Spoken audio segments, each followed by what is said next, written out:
FM 89.1, Radio Universidad. Estamos con Eduardo Barcesat, constitucionalista. El tema tiene que ver con la cuestión judicial. Gran parte del reportaje que dio Cristina ayer se basó en eso, que no es candidata porque no dijo la palabra proscripta, sino lo que dijo... Libertad condicional. Que está en libertad condicional. Sí. Eduardo, ¿cómo le va? José Fernández, Walter Ferreiro, Jorge Fuentes, los saludan. Buen día. Buen día, ¿cómo están? Bien, bien. Bien.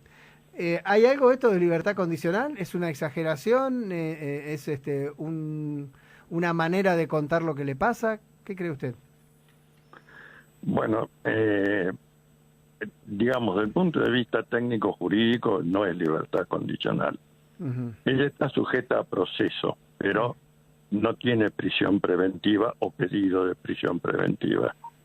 Lo que tiene es una condena no firme, recurrida, y que ahora está en la instancia de la Cámara de Casación Penal de la Nación, cosa que no es ninguna garantía ni de certeza jurídica, ni de ausencia de interferencia política, muy al contrario. Claro. Desgraciadamente está en una sala de penosos antecedentes en materia de persecuciones políticas, ¿no? Claro, porque yo lo que decía es, la gente rápidamente apunta a la Corte, ella y por ahí el militante en general también. Pero primero hay una instancia, y eso lo queremos preguntar también, ¿esa instancia es menos hostil que la Corte para ella? No, son de la misma, del mismo paño, ¿no? Tejido del infierno, ¿no? No puedo establecer distinciones en jerarquía de perjuicios. Lo que hay es diferencias jerárquicas, eso sí. La Cámara de Casación Penal es el más alto tribunal penal de la Nación, pero por sobre él está la Corte Suprema de Justicia de la Nación. Ahora, los tiempos de esto, normales, que no son normales, pero que es lo que sucede, son año y medio, 2, podríamos considerar que va a llevar el tema en la casación penal, y después, si es que llega a la Corte, que seguramente va a llegar, porque o la apela la Fiscalía o la apela la defensa, los defensores. Claro. Va a llegar a la Corte y ahí son tiempos ya indefinibles, o puede ser 24 horas, o 4 años, o 5 años. De modo que no hay ninguna certeza jurídica sobre los plazos, porque los manipulan no tanto la Cámara de Casación Penal, sino la Corte, de modo que es a piacere. Eduardo, con respecto a la Corte, cambiando de tema, la intervención que tuvo en las elecciones de San Juan y de Tucumán, ¿está bien, digo? ¿Puede hacerlo por encima de las constituciones provinciales o es un proceso que no se inició bien, digamos? Si hubiera llegado el tema por vía de recurso extraordinario federal, impugnando la resolución de los tribunales electorales provinciales, que además tendrían que pasar previamente por la Cámara Nacional Electoral, que tiene jurisdicción sobre todo el país, recién allí podrían haber intervenido en forma legal. La intervención que han hecho es por fuera del marco de su competencia y violentando decisiones pasadas en autoridad de cosas juzgadas de los superiores tribunales electorales de las respectivas provincias. Por eso es que es tan repugnante el pronunciamiento, más allá de lo que estableció, por haber abierto una instancia originaria, siendo que debió haber llegado a su conocimiento, porque así lo había planteado primeramente los mismos impugnantes, debió haber llegado por intermedio de la Cámara Nacional Electoral y conforme el pronunciamiento de la Cámara Nacional Electoral, ¿no? Bueno, no se hizo así. Claro, digo, fue una maniobra deliberada, porque además fue 5 días antes de la elección, ¿no? Llama la atención. Bueno, eso por supuesto demuestra el tufillo político de esto y el afán de no provocar un shock en la población de ver 5 elecciones adversas a los favoritos de ellos, o para quienes sirven, Juntos por el Cambio, que están alicaídos en las elecciones provinciales probablemente tengan un recupero en Mendoza y en Córdoba, que es un distrito difícil, diría, pero esto es una apreciación como ciudadano que hago desde el punto de vista técnico-jurídico. No tendría que haberse metido para nada, respetar el dictamen de la Procuración General, que no lo hizo Casal, lo firma Laura Monti, que es una funcionaria de carrera muy respetada en el foro por su saber académico y por su ecuanimidad. Esto, lo que ha hecho la Corte, dicho en términos técnicos, quebranta el principio de legalidad, es decir, no era de su competencia y no era el órgano para pronunciarse, porque no le llegó en la forma que la Constitución establece y la Ley 48, que es la que regula el recurso federal. Las reacciones fueron distintas, ¿no? En Tucumán, Juan Mansur decidió bajarse de la candidatura a vicegobernador y pareciera que ahora tienen el ok para que las elecciones se desarrollen el 11 de junio y UNIAC sigue peleando. Digo, ¿tiene chances UNIAC de que le reconozcan? Yo no creo que después de haber hecho lo que hicieron, nos equivocamos y van adelante. No, lo van a bajar.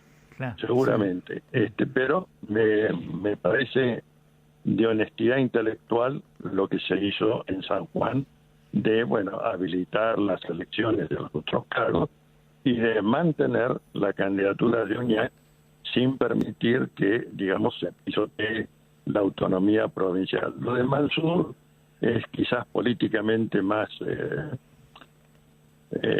sutil, diría, pues no quiero utilizar la palabra hábil, pero es de alguna manera allanarse a lo que dispuso la Corte, y eso es lo que me repugna. Y quiero aclarar que también me repugna que cuando la Corte definió el tema de la coparticipación federal a través de una medida cautelar, 2 meses después de que el Congreso de la Nación votó la Ley de Presupuesto General de la Nación, donde se fijaba la alícuota de la coparticipación federal para la Ciudad Autónoma de Buenos Aires en 1,40, la Corte dicta una medida cautelar, repito, 2 meses después de una ley que, repito, tiene el carácter, además de ser de público y notorio, además de la publicación en el boletín oficial, porque tuvo un debate ardoroso, diría, en ambas cámaras del Congreso, ¿no? Bien, pasar por sobre la ley sin mencionarla y mucho menos aplicarla es garrafal, y estamos al día de hoy en que se siguen pagando 2,95 por una medida cautelar y todavía la Corte no definió el fondo de la cuestión. Y mi opinión, cuando se conoció el fallo y sabiendo de la existencia de la Ley de Presupuesto General de la Nación, era que se había puesto al presidente, al titular del Poder Ejecutivo, en una situación de predicamento, que significa haga lo que haga, a alguien desobedece. O desobedece la sentencia de la Corte o desobedece la ley de la Nación. Y en esa situación, categóricamente opiné que debía cumplir con la ley de la Nación y no con un fallo dictado violando la ley de la Nación, ¿no? Bueno, no fue así y ahora tenemos los resultados. Se le está dando una alícuota infernal, digamos, en proporción al territorio y población de la capital federal, en detrimento de la provincia, y la Corte ahora se quedó sentada sin pronunciarse sobre el fondo de la cuestión. Seguramente lo hará después de la consulta electoral, lo veremos. Sí. Pero lo cierto es que cuando un tribunal genera esta situación de predicamento, hay que establecer la estructura jerárquica del orden jurídico positivo argentino. Y está la Constitución y los tratados internacionales de derechos humanos en el vértice, y hay una cláusula en la Constitución, su artículo 36, que establece el deber de obediencia a la supremacía constitucional. Ya es bastante que lo viole la Corte Suprema, no necesitamos que el Poder Ejecutivo también se doblegue e incumpla la Constitución Nacional. Esto es lo que me subleva. Claro. Sí, digo, también es entendible porque uno piensa, casación generalmente se toma 2 años, ¿por qué tendría que tomarse menos tiempos en este caso? ¿No? La Corte Suprema se toma su tiempo. No digo complejo, pero es extenso, claro, muy extenso. Claro, pero aparte la Corte Suprema generalmente cajonea por mucho tiempo, ahora podría tratarlo rápidamente. No sé, el intento de asesinato, no revisan el celular de uno de los posibles implicados, deciden no revisarlo. Y la verdad que tiene razón en desconfiar de la justicia. Bueno, la justicia es un desastre en este momento, mayoritariamente. Por supuesto hay cosas que funcionan, me refiero en lo civil y comercial, más o menos normalmente, pero en la justicia criminal y correccional federal, mayoritariamente, tampoco se puede hacer una generalización, sí, es directamente obrar contra legem, contra la ley, en lo que debiera ser la catedral del derecho penal, que es la justicia criminal y correccional federal, ¿no? Claro. En lugar de ser la catedral, es un sótano e inundado. Uh-huh. ¿Y qué le parecieron las acusaciones de Marchi, el hombre que habló sobre la Corte Suprema y que lleva 20 años trabajando ahí? Bueno, yo creo que es un hombre que conoce, sabe. Lo único que me deja un poquito no digo de resquemor, sino que sería paradojal que el juicio político a los ministros de la Corte avance por el mal desempeño y posible comisión de delito, aquí sí, comisión de delito, en ejercicio de la función pública, y no por los fallos calamitosos que ha dictado la Corte en detrimento de la supremacía constitucional, ¿no? Claro. Hago la comparación, es una comparación nada más, con el juicio a Al Capone. No le pudieron demostrar claro, ninguno de sus horrorosos crímenes, pero lo agarraron por el lado de eludir los impuestos claro, y recibió condena por eso. Bueno, yo reconozco que es un tema muy delicado opinar sobre los fallos de la Corte, porque no es una cuarta instancia la comisión de juicio político, pero cuando hay un quiebre del deber de obediencia a la supremacía constitucional y estamos en un juicio político, yo creo que el Congreso de la Nación tiene el deber de examinar efectivamente los fallos, porque esto no se trata de cuestiones opinables o con una biblioteca a la izquierda que dice una cosa y otra a la derecha que dice otra, no. Acá las dos bibliotecas se le vienen encima a la Corte Suprema y es ostensible el quiebre del deber de obediencia a la supremacía constitucional, y por eso no he vacilado en los requerimientos periodísticos de calificarlos de acto de violencia institucional en los términos que define este artículo 36 de la Constitución, y recordar que ese artículo en su último párrafo le reconoce al pueblo de la nación el derecho de resistir los actos de violencia institucional. Doctor, gracias por este ratito y bueno, seguramente lo vamos a volver a molestar más adelante.